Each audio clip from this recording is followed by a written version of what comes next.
From Autosport.com and Autosport Magazine, I'm Kevin Turner, and this is the Autosport Top 10. And welcome to the next episode of our run through the top 10 F1 drivers decade by decade. It's the 1960s, and joining me to do what is an increasingly difficult ranking as we go through this series is Damien Smith. Damien, welcome once again. This one might be a little bit more tricky than the previous one we did with 1950s. Thank you, Kev. Yes, this is definitely tricky. Definitely. We've got an increasing number of professional racing drivers. So basically from here on, there are more candidates, there are more races. So distilling it down to 10 and then ranking them. Yeah, and some of the great characters of our sport. Yes, well. absolutely. So, yeah. So just as a reminder of the criteria, obviously it's the usual things of level of performance given the machinery at their disposal, rivals they came up against, amount of winning, impact on the sport, and how they were regarded by their peers. And it is just in these decades. So as we said before, there are some drivers that straddle more than one decade, but we're just going on their performances in races within the decade that we're talking about in each episode. So should we go? Let's go. Let's go. Right, so in at number 10, I mean, he's a legend in at number 10, really, straight away, is Jacky Ickx.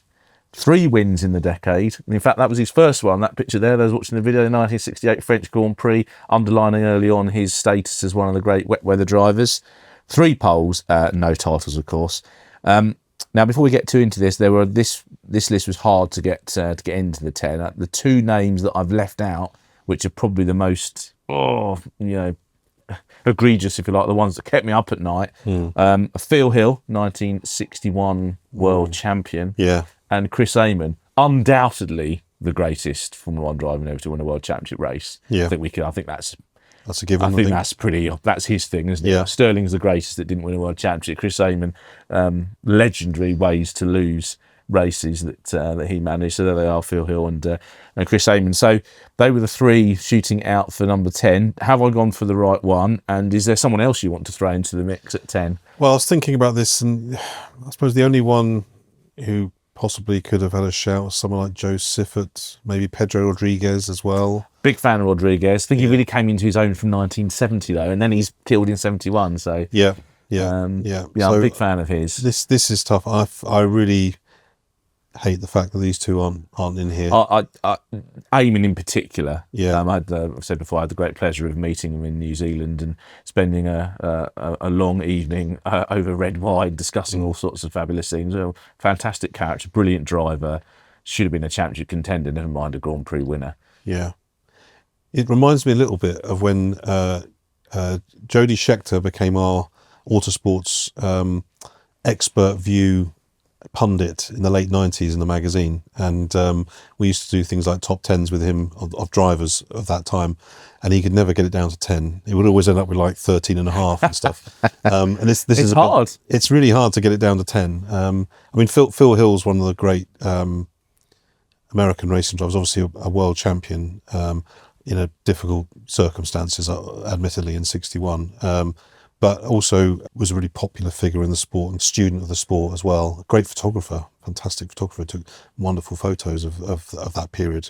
So he's a really important character and very, very well respected. So, I mean, if this was a driver's list, so we were including sports car races, obviously I feel like his strengths were actually more in endurance racing. The Le Mans wins he had with Ferrari, and winning virtually at the end of his career with the Chaparral at Brands Hatch. Yeah, but if we're looking at Formula 1, really 1 year. Yeah, it's true, and it's when he had a superior car. Wolfgang von Trips and Richie Ginther, who he beat. He only really beat von Trips because of the Monza crash.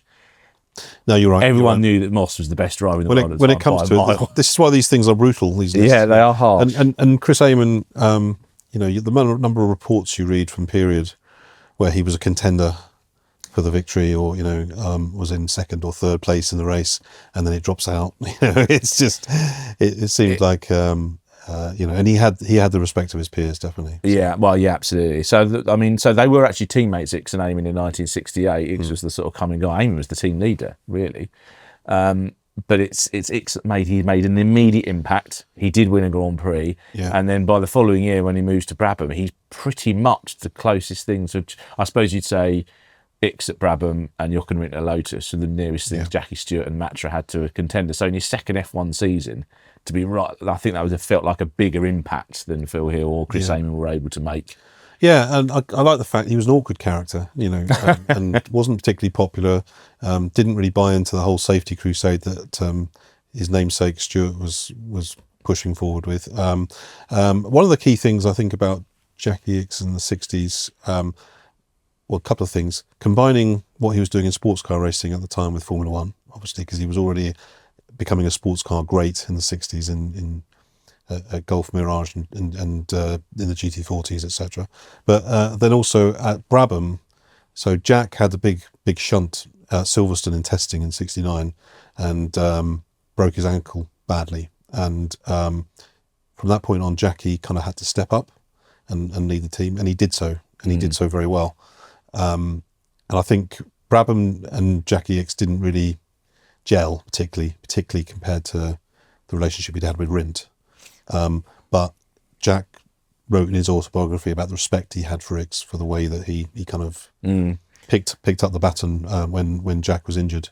And also, of course, his rating at the end of '69 put him third in the world. I mean, I think that included the sports, because he famously won Le Mans in '69. His one moment of doing the safety crusade, walking across at the start of the race. But he was third, only behind Jackie Stewart and Jochen Rindt. So he's arguably higher than you might have had Phil Hill or Chris Amon in any given season. Yeah. Tough, but he just edged in there for me. Yeah.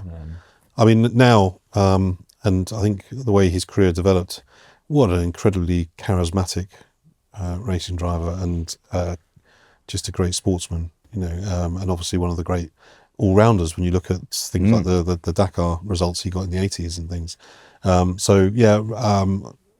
This is very early in his career in the 60s, and he emerged in Formula 2 as a contender straight away and was immediately there.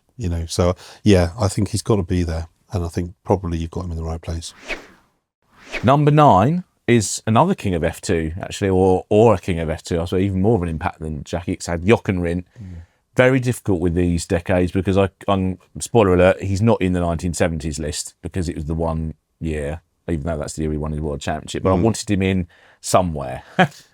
And he was in '69. You could say he was arguably the fastest driver, certainly up there with Stewart. But the difference was that the Matra finished races and the Lotus didn't.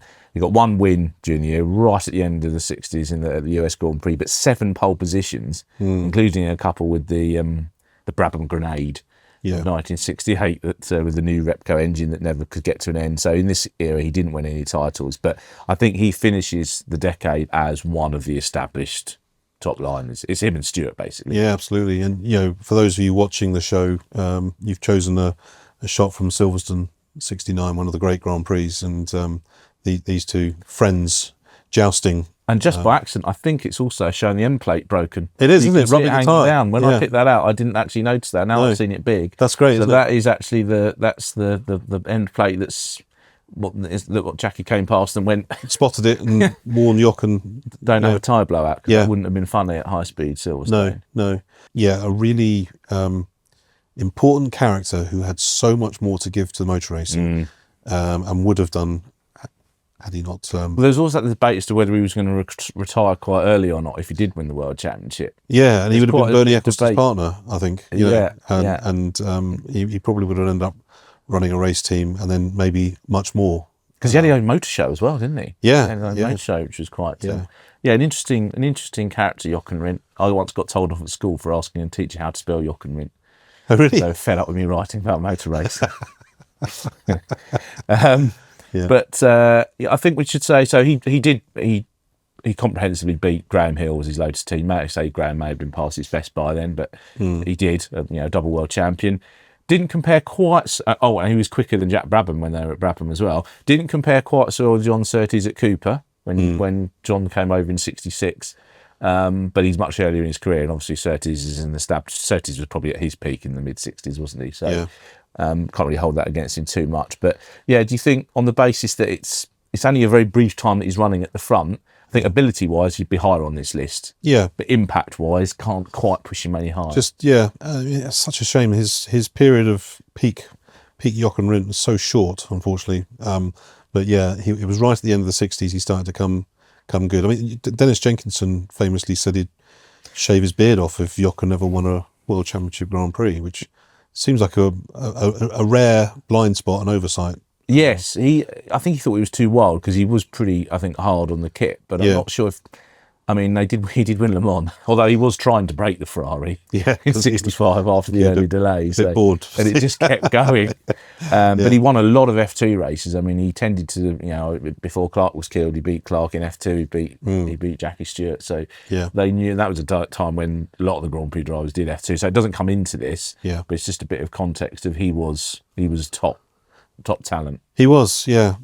And obviously, and also an important figure in terms of Bernie Ecclestone's story as well. So, Bernie Ecclestone had Stuart Lewis Evans in the 50s, and he had Jochen Rindt in the 60s, and they were so close. And you get him talking about that subject. You see the best of Bernie Ecclestone, I think, when you talk about the racing drivers he was closest to. Yeah, interesting. Well, that was number 9, Jochen Rindt. Not really indicative of his ability, more about his sort of, sadly, his lack of longevity, I suppose, really, in this period. In at number 8 is somebody I would say wasn't as talented or as fast as Jochen Rindt, but his impact on the era is greater. It's Denny Hulme, 5 wins, no poles. He only got 1 pole in his entire World Championship career, and that was with the McLaren 23, which I maintain was the fastest car of 1973. One title in 1967. Now, I've been doing, as you know, a lot of Can-Am research, and I don't think there's any doubt that he was the king of Can-Am in a big bang sports car. But Formula One, I don't think he was the fastest driver in the world, really, at any point, but a very gritty competitor. Yeah, and I think sometimes a little bit overlooked. But a little bit like we were talking in the 50s show about Jack Brabham being a pioneering character in terms of coming over from far away in Australia and making his home here and building a life and a career.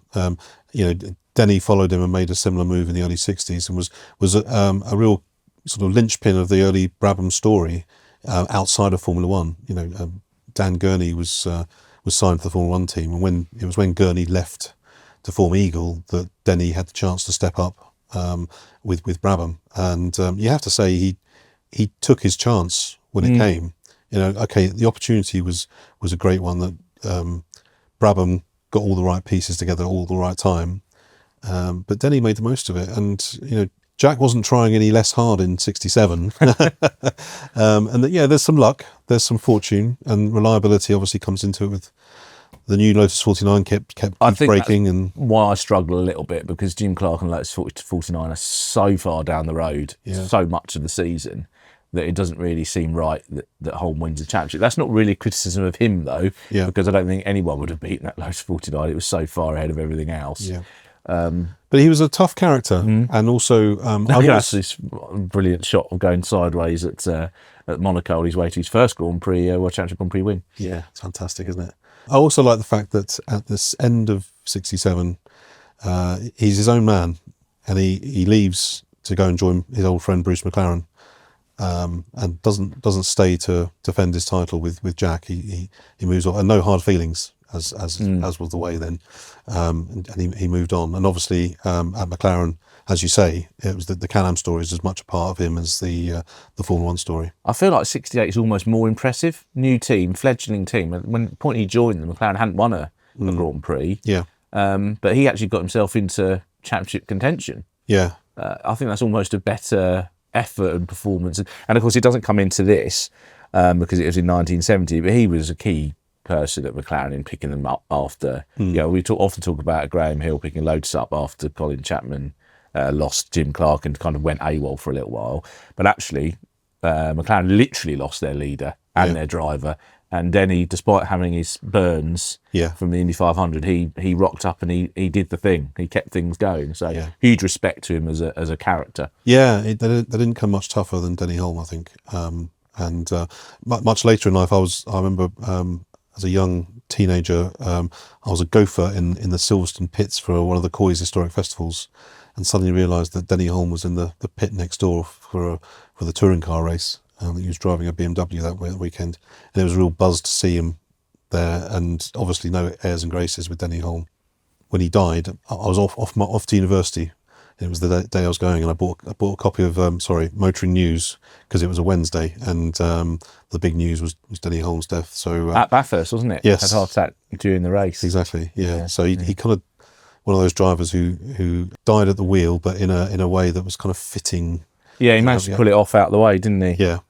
Real class act, and great character. Great character of the 60s and of the early 70s. Still very good in the early 70s. Yeah, absolutely. So that's number 8, Denny Hulme, the 1967 world champion.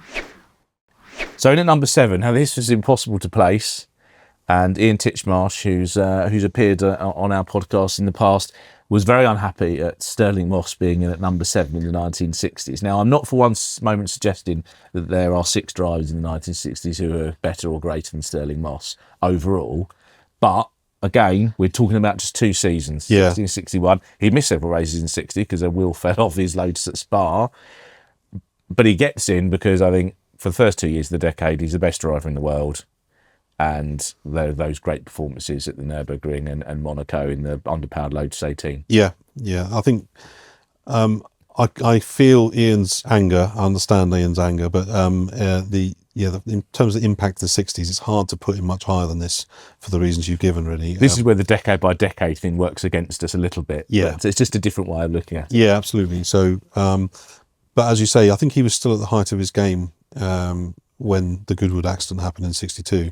And it's one of the great what might have beens had he raced on. One of the things that's intriguing is I was doing a story a few years ago on Day of the Champion, the Steve McQueen F1 movie that never got made. And they did a lot of filming at the Nürburgring, and there was a great documentary about this film, and it had lots of onboard footage of Stirling driving at the Nürburgring, and you can see he's still there. The old Stirling Moss, he stopped too early. He would have still been a very competitive top liner in the mid 60s had he given more time for his recovery. Well, he claimed that he just wasn't automatic anymore. He was having to think consciously about doing things, but that might give it a chance. Back. It might have come back. I think he made a snap decision.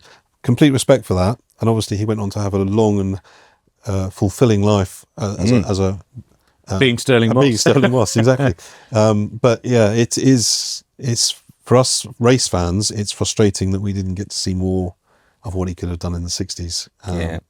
I find it interesting that he knew, didn't he? He'd spotted some non-championship races. I think at the end of 61, he knew that Clark was going to be, a problem, and that he wouldn't be able to win anymore with inferior equipment, which I think tells you an awful lot about where Moss was at the time, and where Clark was coming from as well. Yeah, I mean, I think Moss would have struggled to beat Jim Clark in a Lotus. In a factory Lotus. Certainly, if you'd had a Rob Walker Ferrari, I don't think that wouldn't have worked. What would have been interesting is what they'd have done for 63. Yeah.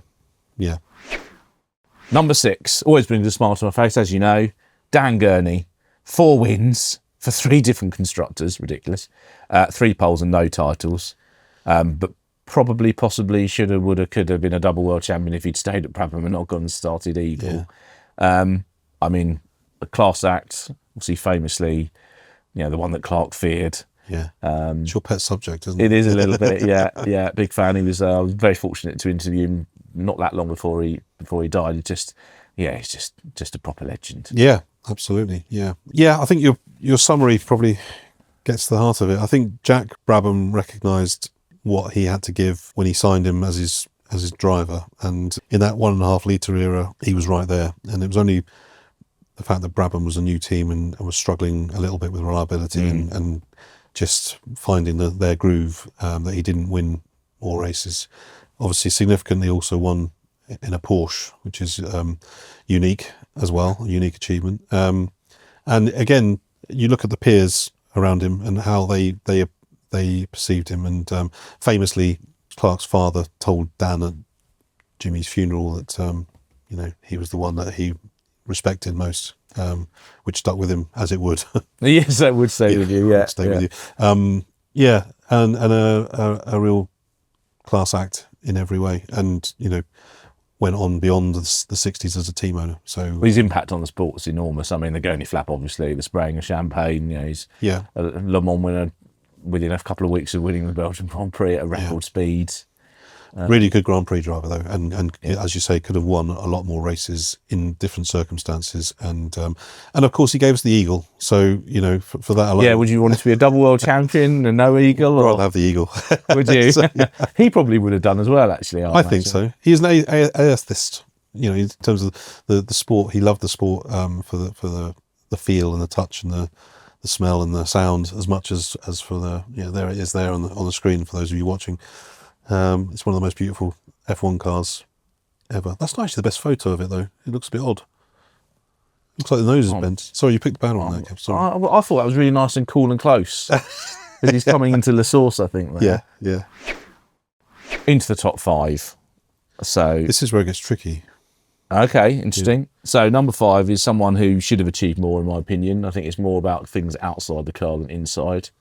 Is John Surtees. 6 wins during the period, 8 poles, and of course he was 1964 world champion. Yes, I know he needed a bit of luck because Jim Clark broke down, but as he pointed out when I interviewed him about it, he'd had quite a bit of bad luck earlier on in the season, so I felt he'd probably earned that given the chaos and state that Ferrari was in when he arrived. He definitely ticks the being more than just a team driver box.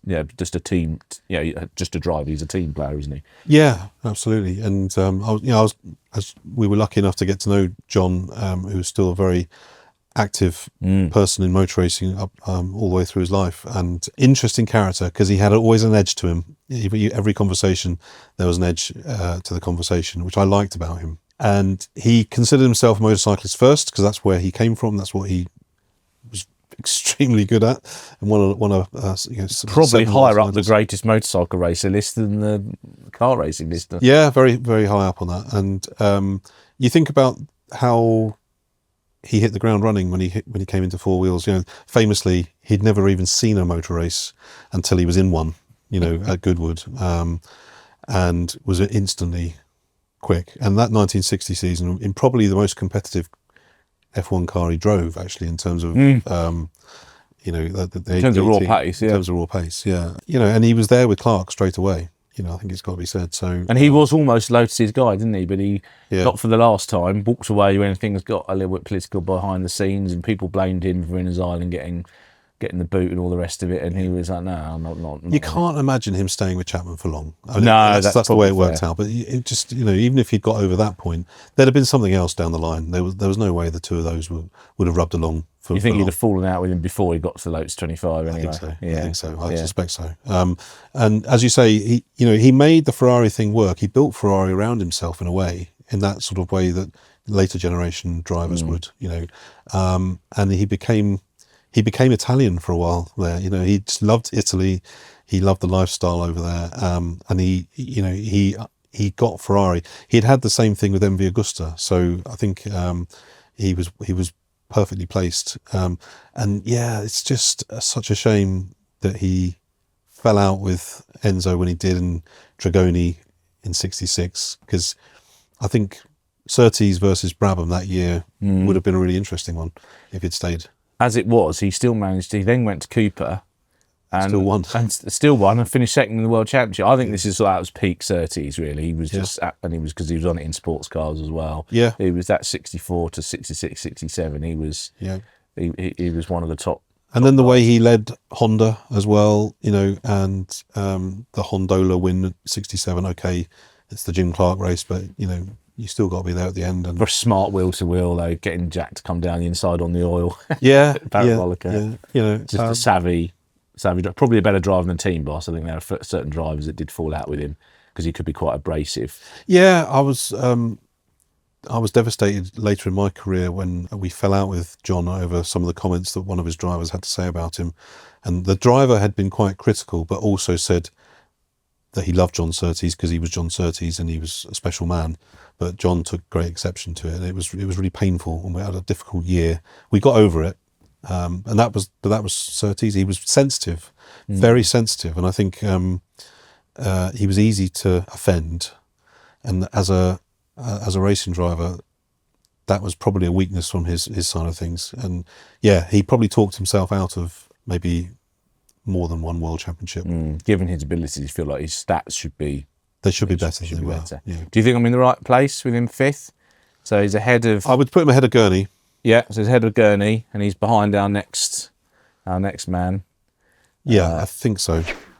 So number 4 is Jack Brabham. So I think in the same kit, I would probably go with Surtees being quicker. But I think that the impact that Brabham has with all the building your own team, he'd already done it at Cooper a lot anyway, just his impact on the sport beyond just the pure driving. Yeah. Can't be overlooked in this. No, it's not. He's got to be in there. You look at 1960 and his Cooper season. I know Stirling was out of the picture because of his injury at Spa, but he was deeply impressive that year. Absolutely dominant, yeah. Yeah, and, again, he had responded to the threat of Lotus by getting Cooper to build the T53, the low line, which is a great Grand Prix car. I always thought, I love that car. Yeah, him and Bruce basically had to push that along themselves. I think they built the second car basically in secret. That's right. That's right. Two of them. So, and then he was quick enough to realise that the Cooper bubble was going to burst, go his own way. He was always ambitious to do his own thing. Built up MRD, Brabham, with his friend Ron Tornak, brought Tornak over from Australia. And that was a real graft, I think, through the 1.5 litre era. Famously never won a World Championship Grand Prix in the 1.5 litre era, which is really odd, strange thing of his career. But, he was also man enough to allow Gurney to shine in the team, I think, at the same time. He was juggling a lot in that period, and you think he's got a young family as well. And so he's juggling a home life and, a lot going on for him. He strikes me as someone, in fact, this almost comes through a little bit in the autobiography, in that he steps up when he knows he's got a sniff. Yes. So with 64, 65, he's kind of happy to he's almost on the verge of stepping down then, as you say, because he's got so much going on and let Dan Gurney leading the team. Yeah. But then he says, I had a bit of a feeling that 66 we were looking quite good. Yeah. And then he's there. And it happens in 17, his last season. I think this might be the best car we've had since 66. And he should have been a championship contender. It doesn't come into this, but in 1970, at the age of 44. Yeah. So I don't think he's as consistent a performer at the top level as some of the people on this list. Yeah. But just, it's 11 wins, 11 poles, 2 world titles, one in his own car. Yeah. I mean, he is actually unique, isn't he? He's absolutely unique. Will remain so, I think. And you look beyond Formula One, and he went to Indy before Lotus as well, and was a pioneer for the rear engine revolution over there. Massively brave. Obviously a tough nut character. He was sort of known for throwing up stones when you followed him, and he knew how to play the game as well. Yeah, tough character, but I've not got the impression that it ever bordered into actual dirt. Like, he wasn't unsafe to race with. No. And they were all friends, weren't they, at that time? They were all comrades, and they all had a pretty good relationship with that competitive edge still there as well at the same time. So I never read anything from anyone saying didn't like racing against Jack Brabham, but you knew you were going to get. He wasn't going to be easy to pass, that's for sure. I think it was Moss said that he was one of those people, if you overtook him, that it wasn't necessarily done. Some drivers, once you've gone past it, you're like, well, they're done now, I don't have to worry about them anymore. But Jack wasn't one of those. He'd sort of hang on in there and stick with you and take another opportunity if he could. So a proper racer. He's a little bit like, he grew up on dirt racing in Australia, and a bit like in motorcycles, there was a generation of likes of Kenny Roberts grew up on dirt, and they've got a grit behind them that comes from being on the loose. And the picture you've got there is a good example that he was completely happy with a car that was sideways. It's going sideways. Yeah. So it was number 4, Jack Brabham. Number 3, Jacky Stewart, 11 wins, 2 poles, and the world title in 1969. I did wonder about whether Jack should be ahead in the context of the 60s because of his overall impact. But in the end, I went for Stewart because I think he was just the more polished, all-round performer on track. Brilliant rookie season, I would say, until Lewis Hamilton came along, probably the greatest rookie season in F1 history. Yeah. And then, dominant 69 season with Matra, would have been 68 champion, and even managed to do a few decent things with a horrendous H16 BRM. So I edged him ahead of Brabham really on pure driving. Yeah, I mean, if Stirling was the boy wonder of the 50s, then Jacky was the equivalent in the 60s, wasn't he? Clearly masses of talent as soon as he sort of got his bum into a competitive racing car. And as you say, that 65 season, he was showing Graham Hill the way pretty much straight away, as BRM teammates. And I think, he didn't have the equipment for a long period of time at BRM. And then that key decision of turning down Enzo Ferrari, he was annoyed by the fact that there were stories that Jacky Ickx was, courting as well, and he was going to be the number one. And he's like, I don't need that. And he took a massive gamble on Ken Tyrrell, who didn't have any F1 form at all, and of course it was, the decision that made both of their careers, basically, that alliance, one of the great team driver and team principal alliances, really. He went his own way because he was Jackie Stewart, and he had that inbuilt confidence to make that call, and it paid off beautifully. And I think he ends the era as regarded as the best driver in the world. I mean, Jochen Rindt obviously is the other one that's thrown into that mix by the end of '69. Obviously, that sadly wasn't a rivalry that lasted very much longer, but he'd established himself at if Stirling was the best driver in the world at the start of the '60s, I think Stewart kind of got that mantle. Yeah. By the end, we always look at those drivers through the eras who step up and move the game on a little bit, and Jacky did that. Not only in the car, but out of the car, the way he conducted himself, the way he presented himself. I love the fact in the 60s he's got, beetle hair. He's got the long hair and the big sideburns and everything else. He was the first sort of to break that mould a little bit as well, and in the sense that racing drivers were all Jim Clark, very neat and tidy. He was a bit more rock and roll. He was, and he was friends with George Harrison, and he was, he kind of embraced the full life of a racing driver while being absolutely professional at all times, obviously, and he had Helen with him, wonderful wife from his roots in Scotland, but was very glamorous as well. So he had it all. He had every element that you'd want from a racing driver, and he always delivered on track. Well, if we're talking standout performances, which is another factor, I mean, obviously the '68 German Grand Prix, one of the great wet weather wins, over 4 minutes clear of the field. That famous duel with Jochen Rindt that we saw a picture of earlier at the British Grand Prix. there were lots of standout moments. The Monza slipstream, having that longer fourth gear to get to the line ahead of everyone else. Just an all-rounder, I think. Top, but I don't mean that in a journeyman all-rounder. I mean just high scores across the board. Yeah, I mean, any list that's got Jackie Stewart at 3, you think, what? Because he was pretty special. Well, he'd probably be higher on my greatest F1 drivers list than 3. Yes, but he's here because it's half his career, really, isn't it, that we're talking about here? And only one world title. Only one. He had a bigger impact in the next decade. I think so. Yes. So that was number 3, Jackie Stewart.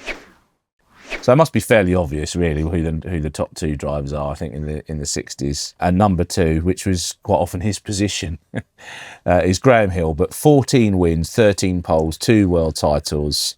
He fits neatly into the decade, really. I know he did a little bit of racing either side, but Graham's peak is very much in the 60s. Yeah. And he's pretty much constantly the closest, the chaser to Jim Clark and Lotus. Yeah, he personifies that decade, doesn't he? If you've got images of the 1960s from society and culture, there's certain people you'd have, and one of these figures who kind of transcended his sport as a personality, and then there's also the racing driver who could drive anything, was a great all-rounder. We're talking about Formula One specifically here, but he could drive anything and was always competitive. I think he's a bit overlooked sometimes. People say he wasn't that much of a natural talent, but in a way, what he achieved is more impressive. If that is the case, if he didn't have that pure ability, I'm not sure if that's true. He started late, and he was pretty quick the moment he got into a racing car. Yeah, and I'd say you can't be completely devoid of natural ability to win a wet German Grand Prix at the Nordschleife with John Surtees and Gurney behind you the whole time. I suppose the only thing is his peers. Every time I spoke to anyone else who raced with him, they didn't really talk him up that highly. So maybe that's a sign that they thought they could cover him. I don't know. The likes of Surtees and Stirling, I don't know. But he's such a constant there, isn't he? Yeah. The fact 5 Monaco Grand Prix wins, incredible level of concentration, gritty as well. Yeah. both on track and off. Obviously, famously picking up Lotus after Jim Clark was killed in 1968, and I think that almost in itself earned him the world Huge championship. contribution. Yeah. Even if Jacky Stewart probably was the best driver of '68, you kind of can't begrudge him for what he'd been through. That season. No. I think Chapman relied on him so heavily in that period. And he had a very big accident when he broke his legs in '69 at Watkins Glen, and he came back from it. He didn't really need to at that stage, but he absolutely loved being a racing driver. I think he also wanted to prove it to himself as much as anything else. Coming back. Yeah, I think so. Those. Yeah, that's the '65 Monaco Grand Prix win, which I think is his greatest. Having gone down the escape road and having to jump out, push it back, and then come back and overtake Surtees and Bandini's Ferraris. He owned Monaco in that period, didn't he? And you got Prince Rainier and Princess Grace, and it's Graham Hill. It's all just, you can't beat it. Yeah, and of course, as it doesn't come into this, but as you say, he remains the only person to have won the Monaco Grand Prix, Indy 500 and 124 hours, or the World Championship, if you want to call the Triple Crown and have the World Championship instead. But despite Fernando Alonso's best efforts, you can still do it, Fernando. Leave Aston Martin and go and do IndyCar anyway. So that's a different podcast. Right, so number 2, Graham Hill had to be in there. Are you happy with him ahead of Stewart? He did finish ahead of Stewart in their 2 years together at BRM on points. Yeah, but I think he saw which way the wind was blowing, which is why he then left. Yeah, although I'm not sure I'd want to. Stewart at BRM or Clark at Lotus? Yeah. Certainly ballsy. Yeah, I wouldn't say I'm happy about it, but I think it's probably the right call. Given the impact that Graham Hill had on motor racing across the decade and what he has left us in terms of his legacy and what he meant to people, I think huge figure in our sport. So, number 1, I don't think this is a surprise either. The number 1s have been quite easy so far, I would say. Jim Clark, 25 wins, 33 poles, 2 world titles, and it could have been 5 with a little bit more reliability. Yeah. He was the benchmark, regarded by other drivers, journalists. He had mechanical sympathy, so that sometimes fragile Lotuses could get to the end. He did normally have a car advantage. Yeah. In terms of raw speed, but he made the most of it, didn't he? Yeah, he did. Yeah. He wasn't perfect. He did make mistakes because he was human. There's the Race of Champions shunt, the one at Aintree in the Aintree 200. But overall, if Jim Clark's car didn't break, he won. Tended to, And there's obviously those amazing wet weather performances at Spa, 63 and 65. Yeah. And lap down at Monza in 67, coming back to lead. Yeah. And it's interesting that he hated Spa. There's real grit behind the character as well. I think when you overlook 61 Monza and the accident that he had with Von Trips, which led to Von Trips' death, that affected him. And the spectators that were killed. But he had the strength of character to carry on. I think that maybe that's something which that's sometimes overlooked. And it's always that thing about what would he have done next had he lived, and he'd moved to Paris. He was becoming a little bit more sort of open to the wider world in life. Would he have gone back to be a sheep farmer? Some people who knew him have said that that's what he would have done, but I wonder. I don't know. I'd like to see him outside the Lotus environment, because there are a few little stories towards the end of 67, 68, where he's gone and driven the Volstedt Indy car, and he's kind of thinking, wings. And he kind of had a little bit of tension with Colin Chapman that he hadn't had up to that point, because he was beginning to become his own man. It would have been interesting to see what he would have done outside the Lotus environment. If we're separating the greats, he did only win World Championships races with Lotus. Yeah. That seems a pretty minor gripe, really. But if you look at other drivers, they won with multiple teams and constructors. Yeah. We never got to see him outside of that environment, did we? No. Unfortunately. No. And he sort of, the 2 great rivalries of his career didn't quite happen. Moss's crash meant that he didn't get to knock off the established driver off the top of his perch, and then he was killed before Stewart really got into got going. Yeah, no, that second one would have been very interesting in the sense that Stewart was very deferential to Jim Clark, because he was like, he looked up to him because he was fellow Scot, and he was Jim Clark, you know. But Jacky was obviously very ambitious and very driven himself. So it would have been really an interesting dynamic between them across sort of 68, 69 into 70 and beyond. You know, it would have been really interesting to see how it develops. And I'd love to have seen him with slick tyres and wings in the early 70s.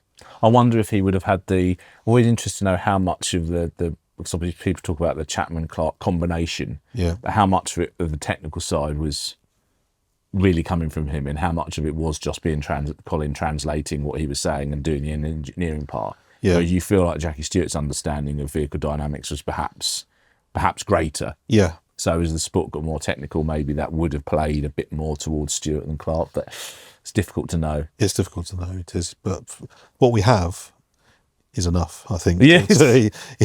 Yeah. I didn't spend too long thinking about number one for this one. You think that's, I mean, he's, yes, as I say, 62 could have won the World Championship, I broke down. 64 he could have won it. And 67, I really think he should have won it. Yeah. And that's 3 titles, would have been 5. I think you know, Kev, that I'm not a big one for greatest ever. I prefer to look at people in their eras rather than comparing across eras. But if I had to do a greatest ever, Clark's a contender for me. He's just always in that conversation. Oh yeah, I think so. Yeah, you know. Absolutely. So there we are. Jim Clark, the number one driver, number one F1 driver. Well, actually, he probably was the number one driver. Full stop. Yeah, given that he also won the British League Guard Championship, Indy 500, F2, pretty much everything that he stepped into, he won in. So there, Jim Clark, number one driver of the 1960s. What do you think? Let me know, Kevin.Turner at autosport.com. I don't think that's too controversial, that one. Some of the others, maybe, you know, the Stewart, Hill, Surtees, what order do you have them in?